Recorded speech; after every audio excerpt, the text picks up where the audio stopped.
Letters from Seneca, Letter 3. You have sent me a letter by the hand of a friend of yours, as you call him, and in the next sentence you warn me to avoid discussing your affairs freely with him, since you are not even in the habit of doing so yourself. In other words, you have described him as being a friend and then denied this in one and the same letter. Now, if you were using that word in a kind of popular sense and not according to its strict meaning, and calling him a friend in much the same way as we refer to candidates as gentlemen or hail someone with the greeting, my dear fellow, when we meet him his name slips our memory, we can let this pass. But if you are looking on anyone as a friend when you do not trust him as you trust yourself, you are making a grave mistake and have failed to grasp sufficiently the full force of true friendship. Certainly you should discuss everything with a friend, but before you do so, discuss in your mind the man himself.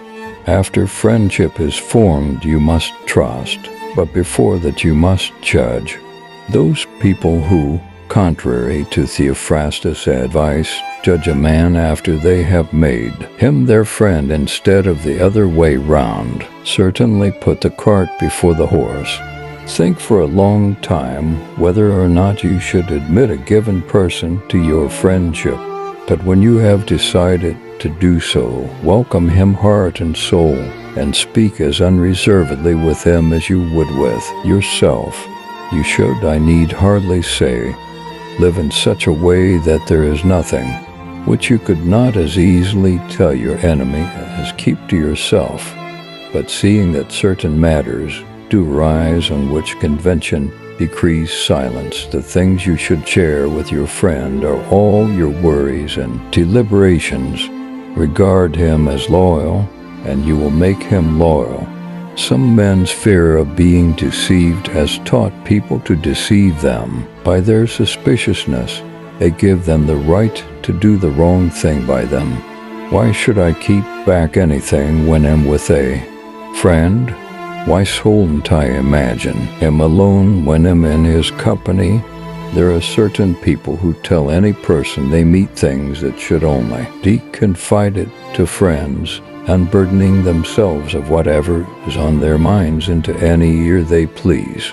Others again are shy of confiding in their closest friends, and would not even let themselves, if they could help it, into the secrets they keep hidden deep down inside themselves. We should do neither. Trusting everyone is as much a fault as trusting no one, though I should call the first the worthier, and the second the safer behavior.